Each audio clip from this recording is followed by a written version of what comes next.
From Andy Moore Field on the campus of Indiana University in Bloomington, this is Indiana University softball. Here's a deep drive into left field, back towards the wall, and it is gone! Cardinals take the lead in the top of the eighth. Eddie King Jr. with a monster home run.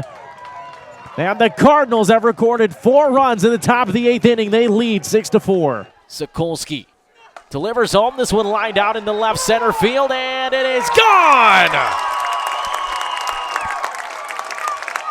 That one barely made it over the wall, but it did so nonetheless.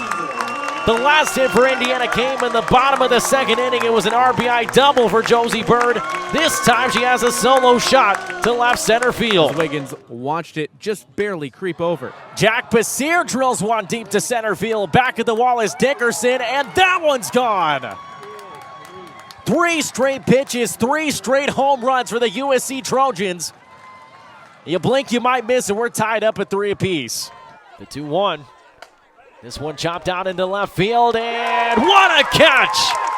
Taylor Minnick able to dive and make the catch out in left field. Instead, she'll face another pitch. She'll lay down the bunt right here. Copeland runs out and gets it as it goes along the first base line.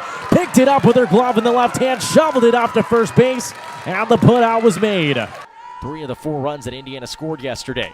She'll line this one over the head of the second baseman in Jones, and it's going to be a base hit. She's going to try to turn 2. Will she beat the throw? She slides in safely. Barely beat the tag, but did so anyway, and Allie Van Brandt gets a little bit of energy back here at Andy Moore Field. The 1-0 from Barry. On its way, she'll slice this one over into right field. Diving to make the catch is Kinsey Mitchell, and she is out. First pitch was outside. Second pitch from Bothwell. Grounded over towards Pine. He backhands it. Long throw across the diamond. Did he get him? Yes, he did.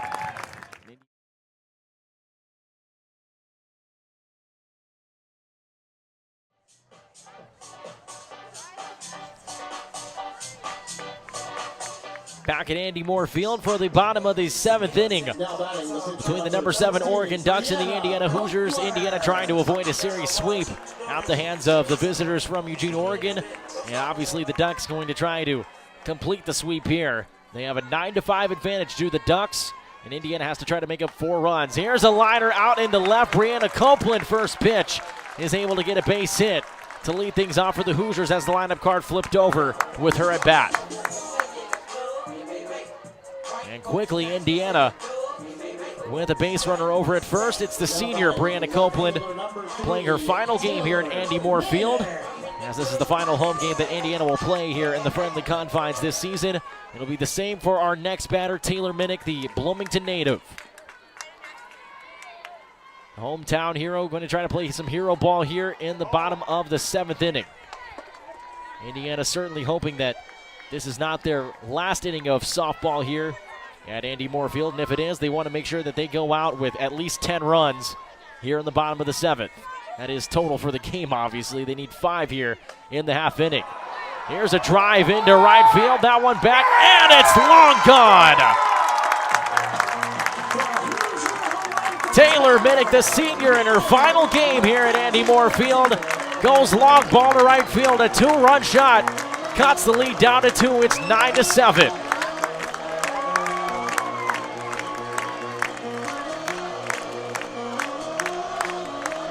Indiana is not dead yet. Nobody out. 2 runs already across. And that was against the best pitcher on this Oregon pitching staff, and Lindsey Crine, who's back out there making an appearance. This could be potentially troublesome for this Oregon team. It's an infield meeting right now for the Ducks. And now the walk out to the mound will be made by Melissa Lombardi, the head coach for Oregon. And that's how quickly a game like this can change, and so there'll be a pitching change. Elise Sokolsky, who started this game, will give Lindsey Crine a big hug as she now jogs off the diamond. And Sokolsky, who so far today has pitched 4 1/3 innings, given up 5 hits, 2 earned runs, 3 strikeouts against 18 batters faced, gave up a home run earlier today, as well as a double. How about the day that Indiana's had against Lindsey Grind? And this is a pitcher in Grind who leads the Big Ten in wins on the season and is third in strikeouts. It has one of the best strikeout to walk ratios in the Big Ten. Over 180 strikeouts as opposed to under 60 walks.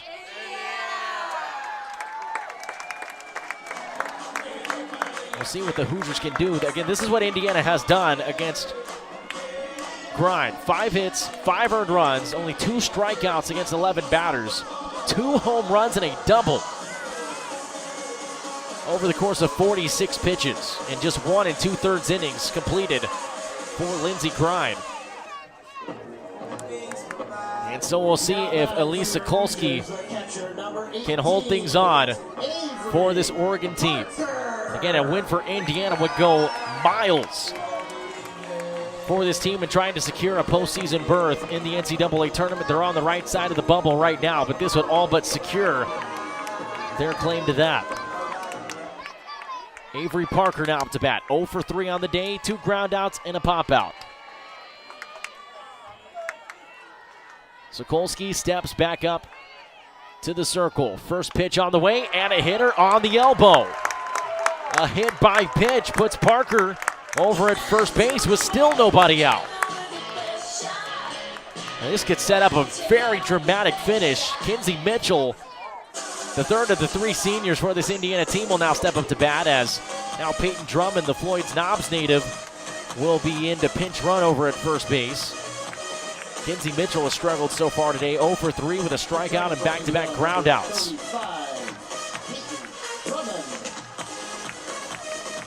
Mitchell about to step into that left-handed batter's box. There's a conversation going on between the Oregon dugout and our home plate umpire, Kevin Conder.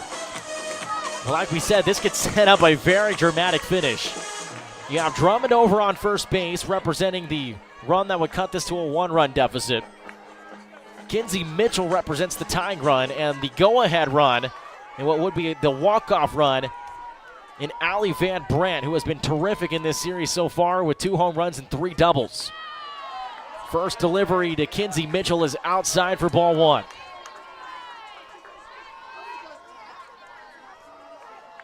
Well, these teams apparently have saved the best for last in terms of entertainment value. The 1-0 to Kinsey Mitchell. On its way, this one out in left field, and it stays fair. Base hit for Kinsey Mitchell, the senior, able to deliver in her spot here in the bottom of the 7th inning. And the go-ahead run steps up to the plate in Allie Van Brandt.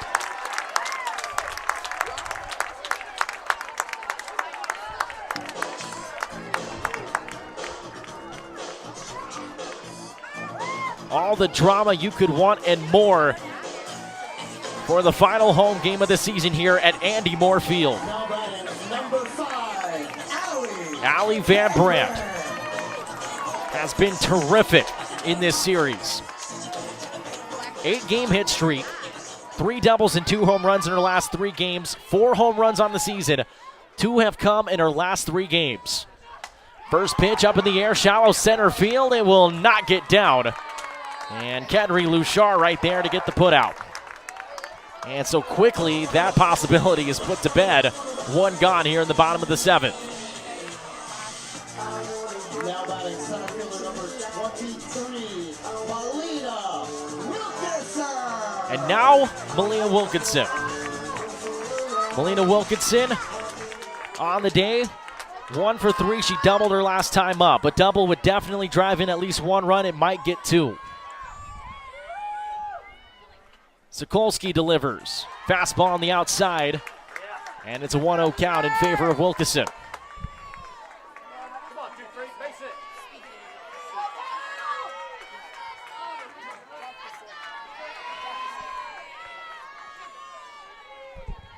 2-1 for Indiana, 1 in scoring position. It's the speedy Peyton Drummond. Fastball outside top corner, can't catch. And now the count 2-0.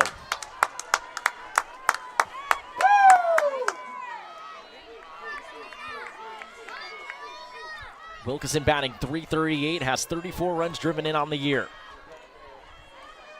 And if she's able to get at least 1, maybe even 2 in this scenario, it'd be massive for this Indiana team. On the way, that pitch is low. And it's a 3-0 count. Indiana fans liking what they're seeing down the stretch of this game. This is a game that Oregon once led 8-2. Indiana has since outscored them 5-1. 3 in the bottom of the 6th, 2 already here in the bottom of the 7th. The 3-0 is in there for a strike, and you can't blame Wilkeson for taking that one. Right on the boundary of being too far outside, but it wasn't enough.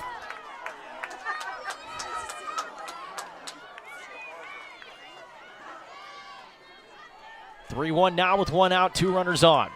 Indiana needs 2 runs to tie, 3 to win. Pitch on the way, grounded over towards third. It bounces off the chest of McCoy. Looks over to third. Everybody is safe for the Hoosiers. Bases are juiced for the Cream and Crimson. Now the go-ahead run is standing on first base, and Oregon wants to talk this over. Infield meeting for the Ducks. Fans are clapping, waving their hands on their feet here at Andy Moore Field. We got somebody juggling t-shirts off to our right. Brianna Copeland's mother having a great time as well, trying to pump up the crowd. She has obviously done a terrific job of that over the last 4 years, and they need her now more than ever. And somebody who Indiana's going to need to step up big time in this scenario is someone who's had a pretty solid day so far. And that, of course, would be Madeline Strader, who's 2 for 3 so far today with 2 singles. Now Shonda Stanton will call her group together.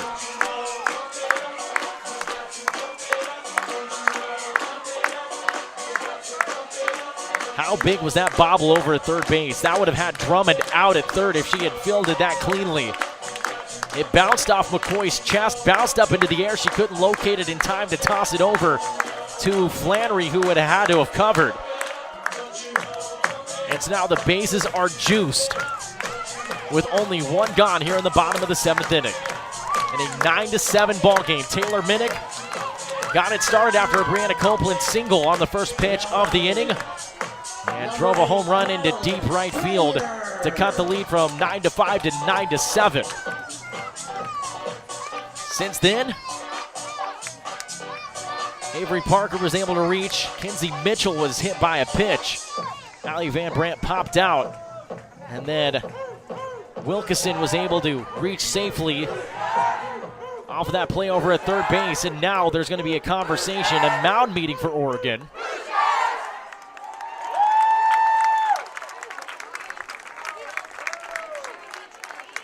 And Melissa Lombardi going to try to make sure that they have the right arm in there. And it looks like there will be a new arm. That's what we're looking at here, and I believe that's Stacy Chambers. We're going to wait for her to turn around to make sure it is her, but that's who it looks like. And no numbers on the front of either of these teams' jerseys, so it's hard to tell. But that's who it'll be. There's a number 9 on her back, Stacy Chambers. Her 11th appearance on the season, her 147th of her career. Chambers with a 5.06 ERA. He's given up 13 earned runs over the course of 18 full innings of work. She pitched yesterday, and in that game yesterday, went for 1 full inning, gave up 1 hit, 1 walk, 2 strikeouts over 4 at-bats, and 5 batters faced. And no bigger spot here for this Indiana team than in the final home game of the season. Again, a win here would do wonders for the Hoosiers in terms of getting them into the NCAA tournament. And this is an Oregon team. I want to repeat this because of just how absurd this is. This is how good this team is. 5 losses over the course of 48 games. 2 losses in Big Ten play over 18 conference outings. Now this would be an incredible finish to the home regular season for this Indiana team. Bases loaded. Madeline Strader, who is 2 for 3 on the day with 2 singles, steps up to bat. A base hit could potentially tie this game. A home run would walk it off. First pitch is up high for ball 1. Stacy Chambers, her first pitch outside. The transfer from Cal State Fullerton. Redshirt senior out of San Diego, California, and Granite Hills High School. That pitch inside and low. 2-0, and the last thing you want to do if you're Stacy Chambers is walk in a run. In her limited action, she hasn't had a problem with command. Just 2 wild pitches, no hit by pitches. 13 walks compared to 32 strikeouts, so not a bad arm for Oregon. On the way, that one popped foul over the netting and into the sea of green that has made itself present here at Andy Moore Field along that Oregon side of the field, which is the third baseline. 2-1. And if Strader can find a way to avoid a double play, that sets up Josie Bird with 2 home runs and a double on the day. Chambers delivers home. It almost got past Cox behind the plate. And now it's a 3-1 count for Madeline Strader.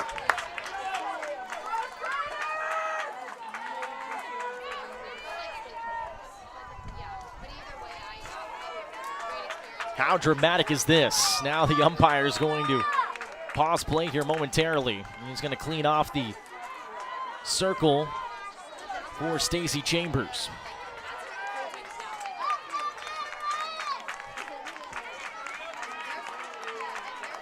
It all comes down to this. 3-1. Bases loaded, 1 out. Strader awaiting. That pitch is in there for a strike. It barely caught the bottom inside corner. Full count now for Strader.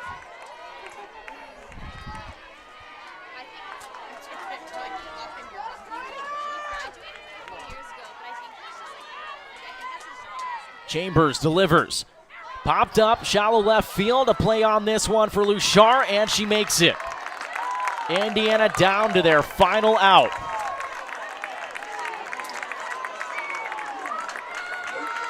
And guess who's stepping up to the plate?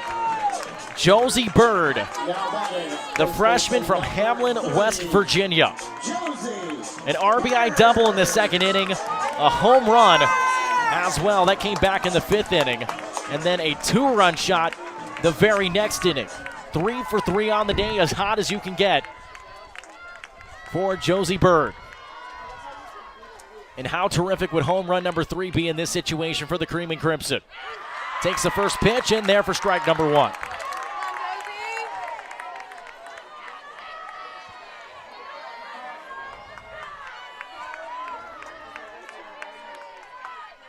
Two outs, bases loaded. Indiana down by 2 in the bottom of the 7th. The 0-1, swinging and missing, and Bird is now down to her last strike.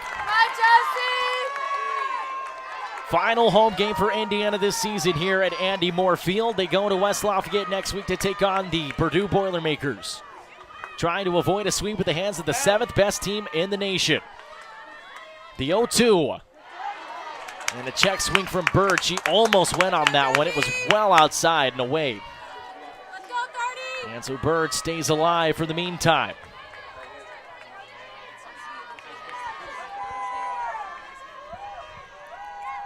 Chambers locked and loaded. The pitch. Swings that one in the ground. It was dropped. And that's going to do it. They're going to say she didn't drop it. That's the game. Swing and a miss from Josie Bird, who, other than that last strikeout, was absolutely terrific today. Indiana comes up just a hair short. Final score here from Andy Moore Field, 9-7. Oregon completes the sweep of the Indiana Hoosiers, although I think this game was a little bit closer than they were hoping. Oregon advances to 44-5 on the year and 17-2 in the Big Ten. They retain the number 1 spot in the conference. Indiana drops to 30-16 on the year and 8-11 in Big Ten play. In the air to center field, he crushed that one.